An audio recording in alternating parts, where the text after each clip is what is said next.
Last night on this show, NBC national investigative correspondent Michael Isikoff broke a big story for NBC News about the Obama administration and its counterterrorism policies. He broke the story ahead of this Thursday's confirmation hearings for the president's new choice for CIA director, John Brennan. Mr. Brennan was, of course, once the deputy executive director of the CIA during the Bush years. He's now President Obama's counterterrorism advisor at the White House. But if he is to run the CIA for President Obama, John Brennan is first going to have to face questions on Thursday about some of what Michael Isikoff turned up here on this program last night. A Justice Department white paper elaborating the administration's reasoning for why it thinks it is legal to kill American citizens on the president's say-so. Or actually on the say-so of an informed high-level official of the U.S. government. So maybe that's the president, but maybe that's somebody else. Michael Isikoff's scoop ended up at the New York Times today and the Washington Post and The Hill and Slate and Salon and the AP, just to name a few. It was everywhere. And then at a press conference today, the Attorney General was asked about it. Last night, NBC reported a white paper that was prepared by the Justice Department, undated, unsigned, about the legal pinnacles for targeting Americans overseas.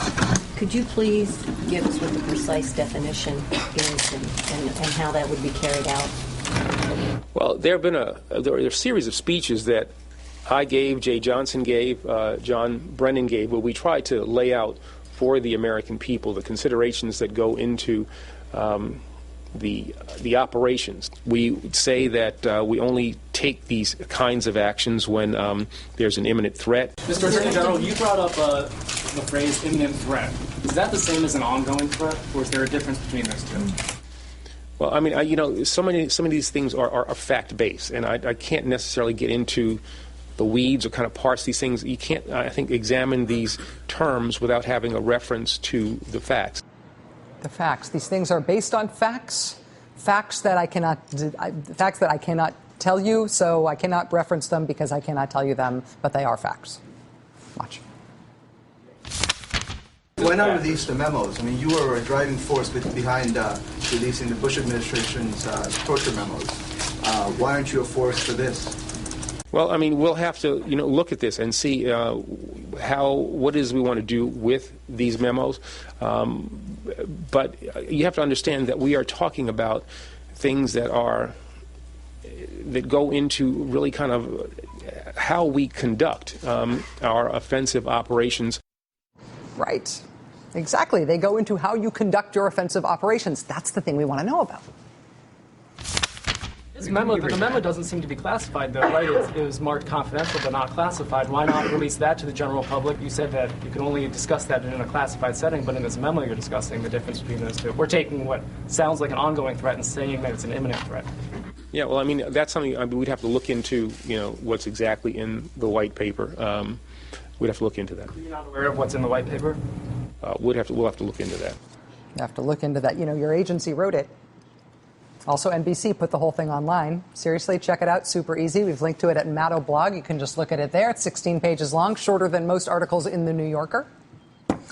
Now, a bipartisan group of 11 U.S. senators has written to President Obama asking him to release what is still secret about why the administration and the president think that it is legal to kill Americans this way. Quote, "It is vitally important for Congress and the American public to have a full understanding of how the executive branch interprets the limits and boundaries of this authority so that Congress and the public can decide whether this authority has been properly defined and whether the president's power to deliberately kill American citizens is subject to appropriate limitations and safeguards."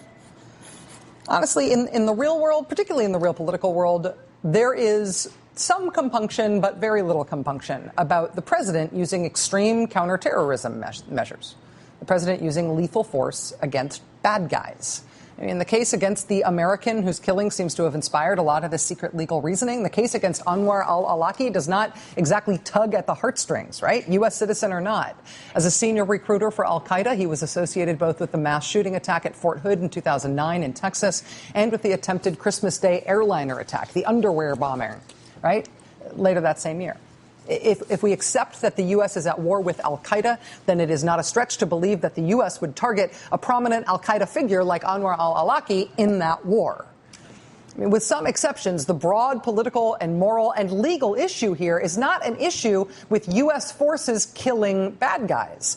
The issue here is who's a bad guy? And how do you figure it out? If this is the means by which we're going to decide, not that you're going to be arrested and tried, but the means by which we will decide whether the president can order you dead, then on what basis is the president making that decision? How do they determine who's a bad guy? Or as Oregon Senator Ron Wyden put it in a written question to the president's CIA nominee, John Brennan, how much evidence does the president need to determine that a particular American can be lawfully killed? Following naturally on from that, and this is the one that keeps me up at night, does the president have to provide individual Americans with the opportunity to surrender before killing them? Does this obligation change if the president's determination that a particular American is a valid target has not been publicly announced or publicly reported? Think about that, right? If you're an American citizen and the president's going to kill you, do you have the right to give yourself up instead so you don't get killed? And how do you know you should do that if the president's decision that he's going to kill you is a secret decision that nobody ever tells you? And are we right also in only imagining this kind of thing happening in places like Yemen or Pakistan? Quoting again from Senator Wyden here, are there any geographic limitations on the intelligence community's authority to use lethal force against Americans? Do any intelligence agencies have the authority to carry out lethal operations inside the United States? Good question. Good questions. And now the question is whether the administration is going to make John Brennan field those questions alone before the Senate on Thursday at his confirmation hearing. Are they going to disclose anything else to provide answers to these questions before their nominee is forced to try to handle them alone on Thursday when his nomination is on the line? Tick-tock. The hearing is Thursday. We'll see.